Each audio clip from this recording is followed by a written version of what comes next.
ఎవరైనా సరే ఆరోగ్యంగా ఉండాలంటే శుభ్రత పాటించాలి. మరి శుభ్రత కావాలంటే ఎలిం ప్రొడక్ట్స్ వాడాలి.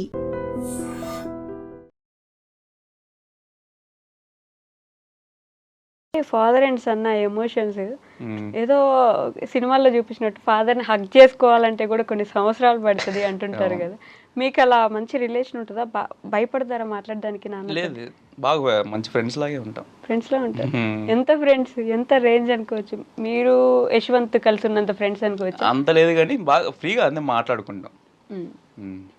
మీ మమ్మీతో ఎక్కువ మాట్లాడతారా? మా మదర్తో ఎక్కువ.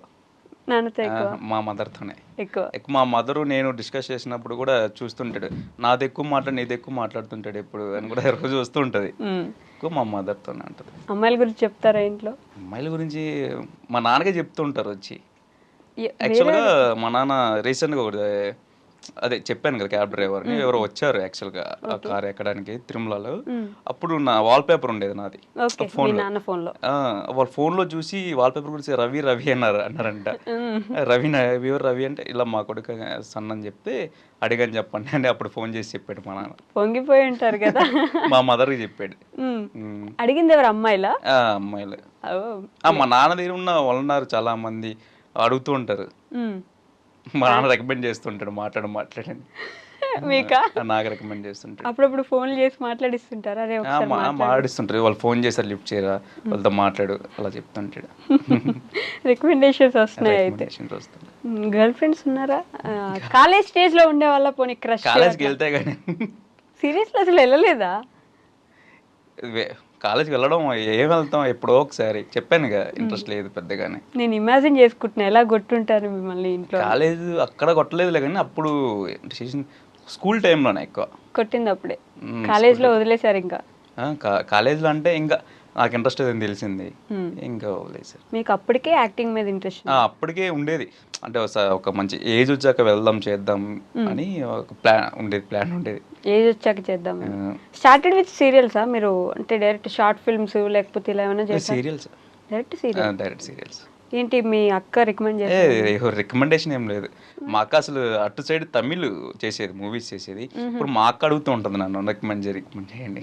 ఓకే, మరి ఎలా వచ్చింది మీకు ఆఫర్? ఏం లేదు, కాంటాక్ట్స్ ఒక ఫ్రెండ్ ద్వారా కాంటాక్ట్స్, మేనేజర్స్ కాంటాక్ట్స్ అలా తీసుకున్నా. డైరెక్ట్ హైదరాబాద్ వచ్చేసా చెప్పకుండా. ఇంట్లో చెప్పేసి వచ్చా. ఇంట్లో చెప్పేసి వెళ్తున్నామని. వాళ్ళకి మా మదర్కి నమ్మకం ఉంది కానీ మా నాన్నకి ఎందుకు లేదు, నమ్మకం లేదు యాక్చువల్గా. వచ్చేసా హైదరాబాద్కి వచ్చి, రూమ్ కూడా లేదు. నేను ఇంకో ఫ్రెండ్ ఇద్దరం వచ్చాం. అనుకోకుండా అలా వచ్చేసారు. రావాలని వచ్చాం కానీ రూమ్ తీసుకోలేదు. వచ్చాక ఒక రూమ్లో ఫ్రెండ్ రూమ్లో ఉండి ఆ రోజు రూమ్ సెర్చ్ చేసి రూమ్ తీసుకొని ఉండి తర్వాత నా మేనేజర్స్ ఉంటారు కదా, వాళ్ళు కాంటాక్ట్ అయ్యి ఇలా కాంటాక్ట్ అయ్యాను. తర్వాత విత్ ఇన్ 1 డేలోనే వచ్చింది. 1 డేలోనే ఫోన్ కాల్ వచ్చింది జమునీ సీరియల్ నుంచి, ఇలాగా ఉందని చెప్తే వెళ్ళి చేశాను ఫస్ట్ సీరియల్ హంసగీతం అని జమునీ టీవీలో. అదృష్టం ఉండాలంటారు. యాక్చువల్గా నేను వచ్చిన హైదరాబాద్కి విత్ ఇన్ 1 వీక్లో టీవీలో టెలికాస్ట్లో కనిపించా. విత్ 1 వీక్లో టెలికాస్ట్ కూడా అయిపోయింది నేను వచ్చిన దాంట్లో. ఇంకా అప్పటికి ఓకే చేస్తాడని నమ్మకం వచ్చింది అందరికి, ఇంట్లో మీ నాన్న కూడా, ఇంట్లో వాళ్ళకి కానీ ఫ్రెండ్స్కి కానీ. కానీ నిజంగా అదృష్టం ఉందండి మీకైతే. అంటే ఎంతో మంది అక్కడ ఇక్కడ ప్రొడక్షన్ ఆఫీసులు చుట్టూ. అవునవును. నాకంటే ఏంటంటే అదే మా సిస్టర్ ఉండేది, అలా ఉండేది కాబట్టి కొంచెం ఐడియా ఉండేది ఎలా వెళ్ళాలి, ఎలా కాంటాక్ట్ అవ్వాలని కొంచెం ఐడియా ఉంది అంతే. ఇప్పుడు మీ సిస్టర్నే మీరు రికమెండ్ చేయలేకపోతున్నారు చూడండి. అంతే అదృష్టం ఉండాలి నిజంగా ఏమైనా రావాలంటే. మీకుంది కొంచెం అట్లా, కొంచెం ఎప్పుడో నూకలు రాసి పెట్టినట్టున్నాయి మీకు ఇలా కదా. అవును, అలా అనిపిస్తుందా మీకు కూడా అప్పుడప్పుడు? కొంచెం అదృష్టం ఎక్కువ ఉంటుంది మీకు అని. అదృష్టం అన్నీ ఉండాలి కదా, దాంతో కలిసి రావాలి, టాలెంట్ కలిసి రావాలి, అదృష్టం రావాలి. అదే తిరుపతి వెంకన్న స్వామి 7 నాకు కానీ లక్కుండి ఏదో డైలాగ్ ఉంటుంది కదా సినిమాలో, చెప్తారా మీరు అలాంటి డైలాగ్స్ ఎప్పుడైనా? ఆ లాంగ్వేజ్ ఆ స్లాంగ్ లో వస్తుంది కానీ ఇప్పుడు మీ తిరుపతే కదా. ఒకసారి మా కోసం, మీ ఫ్యాన్స్ కోసం సేమ్ డైలాగ్. ఈసారి కానీ 7 కొండల వెంకన్న స్వామి నా వెనకుండి నడిపించినాడా పెద్దోడైపోడు సామే.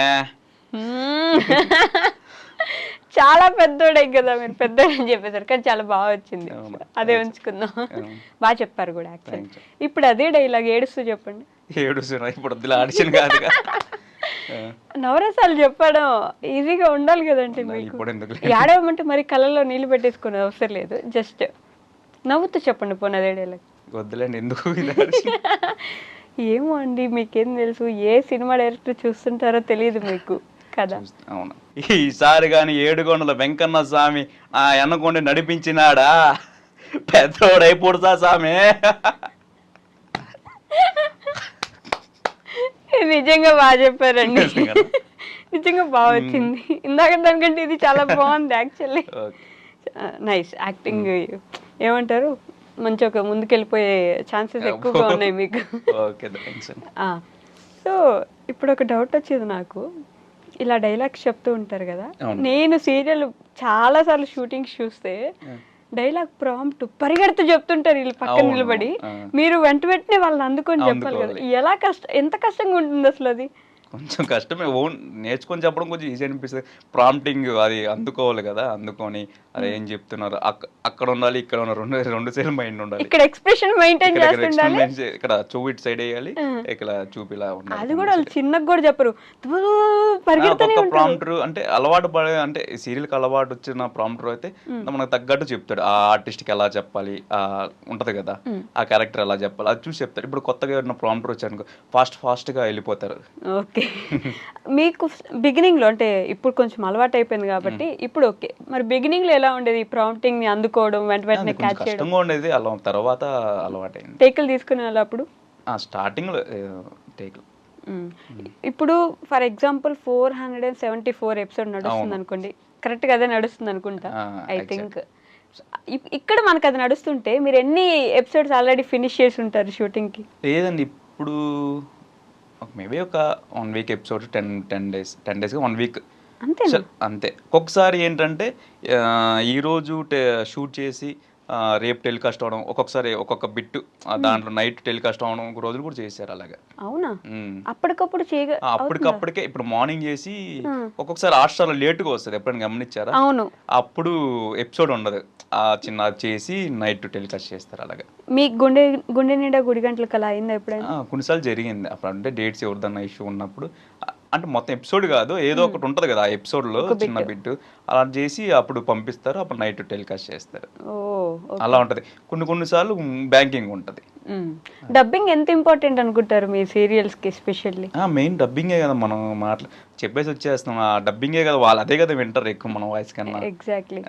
మీకు తెలుగు వచ్చు కదా, మీరు ఎందుకని మీ సీరియల్ కి మీరే డబ్బింగ్ చెప్తారు? తెలుగు అందరికీ చాలా మంది తెలుగు వచ్చు, కానీ అంటే ఏంటంటే డబ్బింగ్ ఏంటంటే మనం ఇంకా ఇక్కడే ఉండాలి, వాళ్ళు పిలిచినప్పుడు వెళ్ళాలి చెప్పాలి, చాలా అంటే మనం ఇప్పుడు డబ్బింగ్ అని ఇప్పుడు వేరే సీరియల్స్ చేసుకోవాలనుకుంటే డబ్బింగ్ మనం కష్టం. ఓకే, ఇప్పుడు షూట్ అయిపోయింది, ఇప్పుడు నేను వేరే దగ్గరికి వెళ్ళిపోతాను, వేరే షూట్కి వెళ్ళిపోతాను, ఇప్పుడు డబ్బింగ్ ఉందనుకో ఎప్పుడో నైట్లో చేస్తారు, ఇప్పుడు ఒక్కొక్కసారి షూట్ టెలికాస్ట్ ఇబ్బంది వచ్చినప్పుడు అప్పుడు షూట్లో ఉన్నప్పుడు కూడా వెళ్ళాల్సి వస్తుంది, అది కష్టం కదా అని ఇప్పుడు మమ్మల్ని అడగలేదు యాక్చువల్గా డబ్బింగ్ చెప్తారని కూడా అలా చెప్తున్నారు. ఓకే, బట్ చెప్పే ఇంట్రెస్ట్ ఉందా మీకు ఏమైనా? ఉంది కానీ ఆ టైం తీసుకొని టైం కుదరదు. సీరియల్స్ లోనే ఆల్మోస్ట్ 16-18 గంటలు సీరియల్ షూటింగ్ చేస్తూ ఉంటారంటారు, ఎంతవరకు నిజం అండి దీంట్లో? చేస్తారు.